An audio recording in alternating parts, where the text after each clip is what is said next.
Thank you, Gurhillik. And first I want to welcome all the witnesses. It's great to see John Doolan back in here, but you're all very welcome. I suppose just two or three things I want to say for the outset. I actually fully support universal design. I'm a former director of the Irish Guide Dogs for the Blind for many, many years, and one thing that struck me was the fact that a number of issues in terms of disability, and there are many forms of disabilities, of course, but there was always that constant thing about people coming to see them, and colleagues who may have wheelchair users were coming to see them and how they couldn't see them. There was and also the issues around the inappropriate design of accommodation. And I remember meeting one client who said to me that the day room or the living room I'm in, it has no window. But then he said, they told me I'm blind and it wouldn't affect me. You know, what a ridiculous thing. He developed eczema, as a matter of fact, and other conditions because of the lack of light and ventilation. But that's how now, I think we've come a considerable bit on from that. And indeed, they expected his dog to live in the same circumstances, and it developed eczema, would you believe it, and stress-related issues because of ventilation and light. So, and then, of course, the appropriateness of the accommodation. And the other thing that occurred to me, and these are just thoughts that come into my head before I ask a few questions, is that a very high percentage of people with disabilities are unemployed. And therefore, they're through no fault of their own, many of them have great skills, and again, they can't get work. And again, they're spending a lot more time at home or invariably libraries or anywhere they can get access to. And it's not easy to get access in a lot of public spaces still. And again, there's a matter of time. So home is, well, it's critical to us all. And John, you talked about home and our place and our, it's our safe space. But I think when you have a disability and you're unemployed, it's particularly important. Home is always important for everyone, but with a disability. So I fully support the right across universal design. I have to say, I'm currently building a house myself. I didn't find there was any engagement or proactive approach from my planning authority about universal design. It disappointed me, but mind you, I didn't find they were involved in issues like retention of rainwater or harvesting off the roof, which I put in myself. So again, a lot of planning authorities are not that proactive on a lot of policy. They might have a commitment to policy, but they're not proactive about it. They don't engage, and I've checked this with other people. So I suppose really just two or three things you might share with me. In terms of the steering groups, we had a meeting with our own local authority on Friday, which is done down with all the Oireachtas members, and of course we were told about the steering groups, and these were critically important in each of the 31 authorities. So you might share with me your experience and how you're interfacing with that, with the usually directors of housing, I'd say, would chair those groups, but you might just talk to me about that. The issue about how do we quantify, do we know really what the quantity, now I know, John, in your submission you talk about a little over 5,000 people on social housing now, but do we have a definitive number there that we can validate in terms of the amount of individuals or family units that require that for people with disability housing? Because I think that's something we've got to keep the focus on. And again, this part 5 is the best way to put this intervention is at planning stage, where you're sitting down in pre-planning and you're bringing in developers to set out their pre-planning schemes, and particularly in ground floor apartment units. They're very ideally, if they're developed into the design. Also, you have the access of maybe more flexible balconies that you can access into the building without coming through the main building, and also that has access to garden. Garden and open space is critically important if you have a disability and you're on site a lot of the time. So you might, there are just some points there. Sorry, oh, you have to go on a vote, have you? Oh, I'm not worrying that. So you might just touch on that. The other thing I just want to talk to Aidan about, because I think it's really important, and you might touch on this, in terms of the public authorities, state agencies' responsibility and obligations on the European Accessibility Act, under the Code of Practice for Accessible to Public Services and Information provided to public bodies, disability impact assessments. These are all where the state has obliged public sector duty and our public service 2020. These are key issues that you sort of touched on in your submission, not in any great detail because of time, and you might touch on that, and then the other, or anybody else for that matter. And then the issue of congregated settings, we've talked about this for years, and we've a huge amount of people, I think John, you summed it up well, we have a lot of people with disabilities, young people with disabilities, who are in effectively nursing homes. I mean, it's a crazy situation.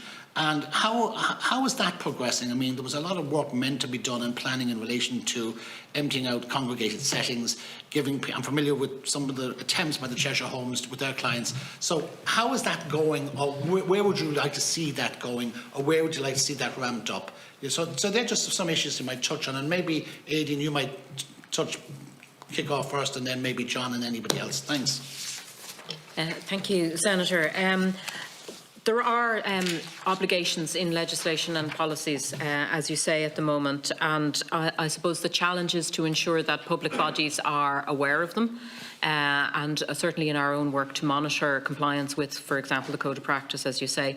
There is can be challenges in ensuring that public bodies are aware of them, but they also only extend to public bodies, and the private sector are not mandated by that. So we would argue that where the public leads should show leadership. The European Accessibility Act is only in the process of being transposed at the moment, and then there's a 3-year time frame for implementation. So I think it'll be a while before we see any of the benefits realised from that legislation. And in terms of disability impact assessments, yes, we would regularly advise that this is an essential part of any major project, not just in the built environment where there is expenditure and an impact on the public, that it should be done. But again, it does seem to sometimes go under the radar and unnoticed by those public authorities. Is there anything you would add to that, Ruth, before I give over to John? No? Okay. John, thanks. Can I hear, look? Yeah. Victor, first of all, Senator Victor, thank you for your lovely welcome. And I do prefer to have been asking the questions and been at the other end of them answering them. So. But anyway, look, an excellent point you made about unemployment and disability. It's, according to the last census, was 22% of people with disabilities were in employment, where it's over 53% for the rest of the population. And the home, on that basis, is the place you live a lot of your life. And if you're gone past the age of working, that's even a bigger issue. So it has to be comfortable and spacious. The idea, the garden thing, and or an accessible open space and places you can be, where other people are as well. The young people in nursing homes and the congregated settings, and this is where the housing issue runs into the problems that are in other areas. We've made the point earlier about HSE will say, well, until you have the accessible living unit, there's no point in us doing the PA piece for you.